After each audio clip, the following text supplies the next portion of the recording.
Alors personnellement, je suis chez moi, j'ai un jardin et je m'occupe de mes deux fils qui sont en cinquième, puisque ma femme travaille dans les agences bancaires. D'ailleurs, coucou aux banquiers qui continuent à remplir les distributeurs et à faire que l'économie de tous les jours fonctionne. Personnellement, donc voilà ce que ça a changé. Je travaille toujours, mais de la maison. J'ai toujours télétravaillé depuis 14 ans, donc j'envoie mes sujets à la radio 100% qui les traite et les diffuse sur toute l'Occitanie. Je suis correspondant, donc journaliste pour le Tarn. 100% radio, on a fait le choix de maintenir nos programmes locaux et c'est quand même un peu plus compliqué puisqu'on on est confiné, donc on ne peut pas forcément faire des reportages comme on le souhaiterait puisqu'on est à distance et nos interlocuteurs sont on les a que par téléphone, mais c'est vraiment un choix de faire, de continuer à maintenir nos programmes, ce que n'ont pas fait nos concurrents.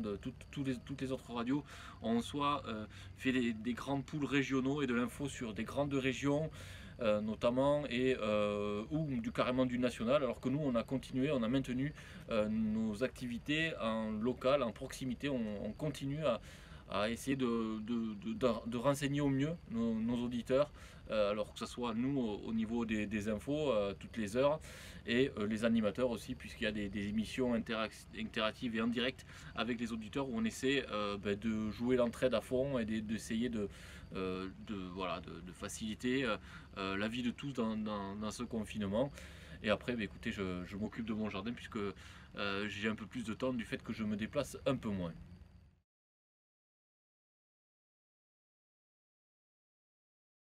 Qu'est-ce que je fais à cette période avec le confinement? En fait, je bosse, mais aussi je jardine puisque j'ai un peu plus de temps du fait que je me déplace pas pour aller faire des interviews, que je fais tout par téléphone, je gagne du temps. Et donc j'ai un peu de temps pour moi, pour m'occuper du jardin par exemple, et de mes enfants aussi. J'en profite pour bricoler et aussi une astuce pour ceux qui n'y auraient pas encore pensé, qui se disent oh, je m'ennuie et je suis enfermé chez moi. Moi je me suis fait une liste de toutes les choses que je ferais ou que j'aurais dû faire dans la maison depuis que j'y habite. Et donc petit à petit je raye je raye les choses que j'ai faites. Donc il y a plein de choses que j'ai pu faire grâce à ou à cause de ce confinement.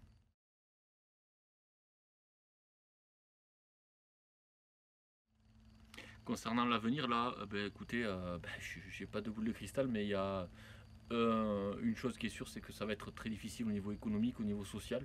Il va y avoir beaucoup de chômage, donc ça c'est le côté pas positif de la chose. Et puis il va falloir que de par mon métier, à 100%, on suit l'actualité, donc il va falloir que je vois un petit peu ce qui s'y passe, comment ça se passe dans le Tarn. Bon, au niveau de l'emploi, on a une émission entre midi et deux qui marche bien et qui aide bien à trouver du boulot ou à des employeurs à trouver des employés. Donc je pense que ça c'est quelque chose qu'on a mis en place en septembre et qui, avec le confinement, ça se confirme. C'est aussi une émission sur 100% radio qui va servir, qui va être utile on a vraiment fait le choix sur 100% de jouer la proximité, de rester proche des gens et donc de leur rendre service. C'est vraiment le leitmotiv de la radio aujourd'hui.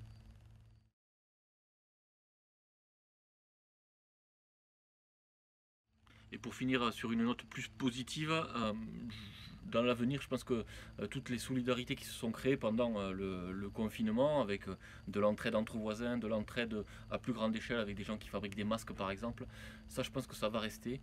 Et j'espère que ça va rester parce que c'est vraiment des actes citoyens et vraiment du vivre ensemble qui avait un peu disparu, il y avait beaucoup plus d'individualisme. Et là, ce confinement aura permis ça. Et puis aussi de se rapprocher de sa famille et passer beaucoup plus de temps avec sa famille. C'est très agréable de ne pas avoir des réunions le soir et de pouvoir manger le soir en famille. Voilà, les choses positives que je retrouve dans ce confinement. Et après, on verra bien comment ça se passe après le 11 mai aussi. Ce que j'espère, c'est que voilà, les choses iront mieux pour le maximum de gens et que cette solidarité créée perdurera.